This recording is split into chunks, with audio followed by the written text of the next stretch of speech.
Welcome to the Mid-Week Tease with me, Adelle Onyango, where I share some random and not too random thoughts on things. And in this episode, let's dive into this grief thing. So I've just come home from a funeral. My friend's mother, unfortunately, passed away, and my heart just broke for him when it happened because I felt like I wanted to protect him from grief, but I couldn't.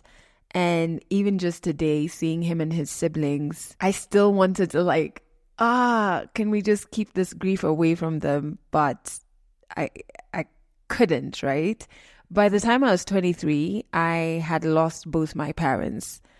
And at that time, not many of my peers fully understood what losing one's parents felt like. I remember feeling quite a few feelings, but one of them being just wishing that everyone I love would never have to experience grief, because it literally felt like it was tearing me apart. I'm trying hard not to cry in this episode. I didn't think I would. Anyway, let's see how it goes, okay? But yeah, I just felt like grief was tearing me apart, and I just remember having this consistent fleeting thought that I didn't want anyone I loved to experience this thing. But it's 2024 now, and what's the reality? We are now at that age where parents are dying. That was such a deep... I feel like I need to pause and do breathing exercises. My goodness, it's I feel like I've been holding an air bubble all day at the funeral. But yeah, we're at that age, and losing parents is more of a reality now for a lot of my peers and the people that I care about. And all this got me thinking about grief.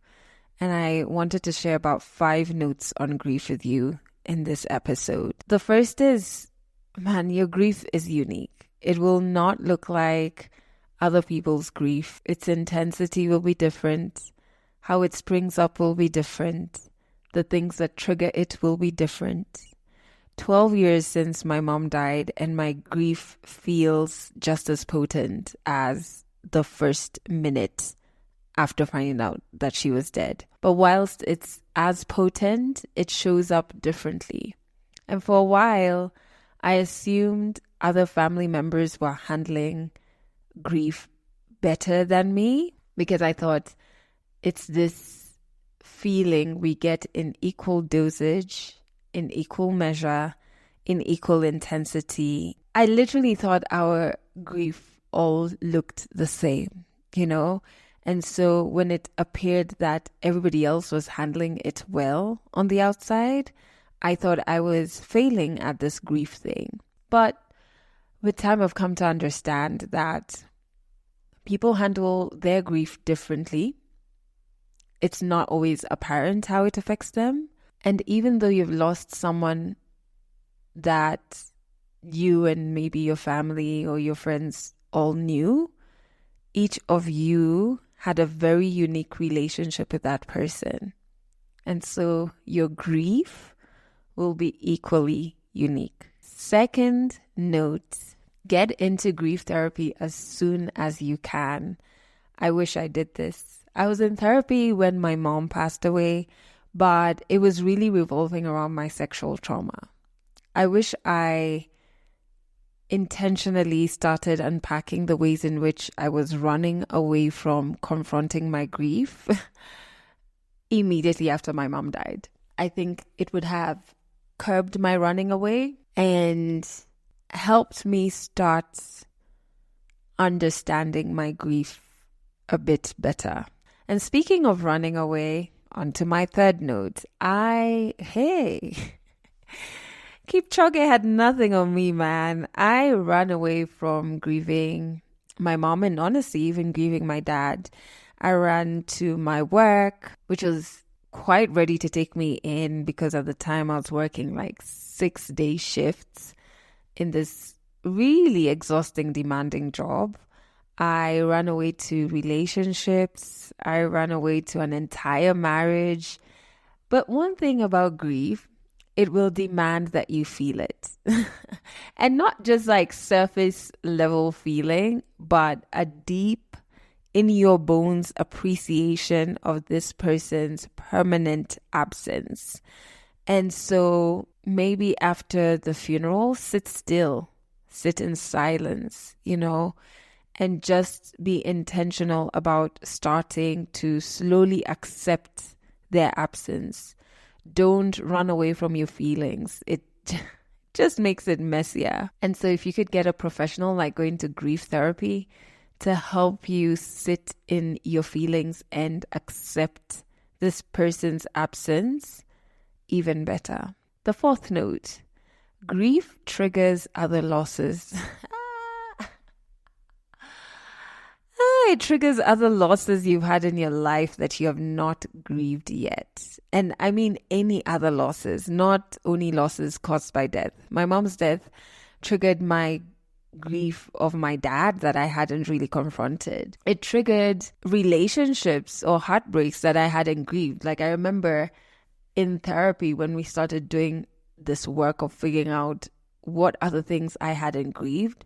My first ever relationship, like I was 15, 16 at the time, I hadn't grieved it. My mom's death triggered my grief of my dad. I kind of ran away from grieving my dad because it was just like so many underlying issues there, and they had divorced, and I just felt like, am I meant to grieve him? He was absent for so much of my life.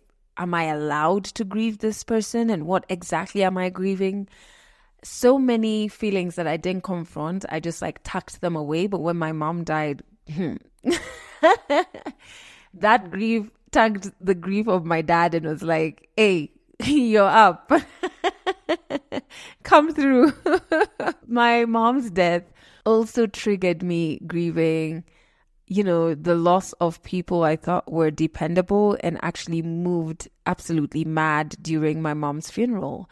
And this happens a lot in African families or, communities really during a funeral. You expect certain people to behave in one way, and during the funeral, all sorts of things happen, right? Like things related to money, things related to planning. And so just grieving losses of relationships you thought were one way, and maybe the funeral or something else made you realize they were in a completely different way, And my fifth note, I don't know, this one might be contentious, but it's my current truth. When it changes, I'll hit you up. But no one will understand your grief, And so focus on feeling it and not explaining it. I remember an ex of mine finding me crying about my mom. And when I said I was crying because my mom's dead, he said, "You're not over it?" That relationship was pretty unhealthy, but I found even in subsequent relationships, I have had a difficult time explaining my grief. And perhaps it's because the people I've dated have both their parents alive, etc. But I've decided to explain my grief to my therapist. And when it comes to people who knew my mom or knew my dad, I don't explain my grief. I instead love talking about the memories they have. It's like I'm making this bank of memories in my head, And I feel like ever since I switched to this approach, it's really been working for me.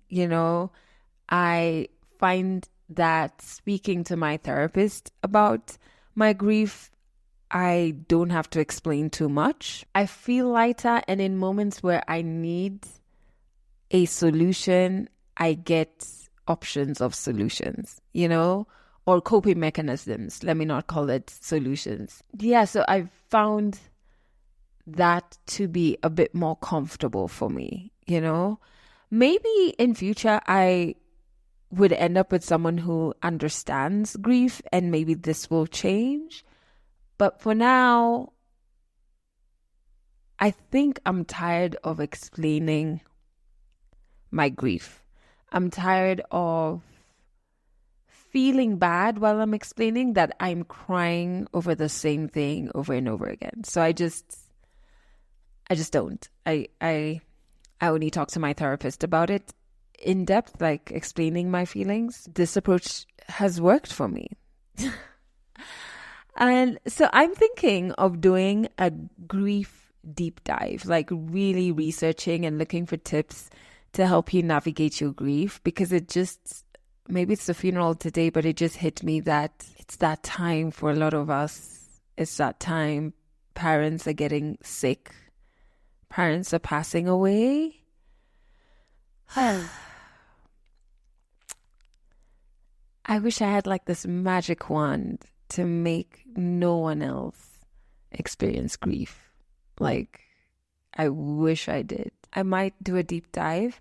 If you're navigating grief though, and you want to add on to my notes that I've shared in this episode, please drop a comment in the comment section of where you're listening to this episode on. Yeah, and let me know what your thoughts are. Thanks for listening to the Mid-Week Tease, a Legally Clueless Africa production. Episodes go out every Wednesday, and you can learn more about us by going to legallycluelessafrica.com.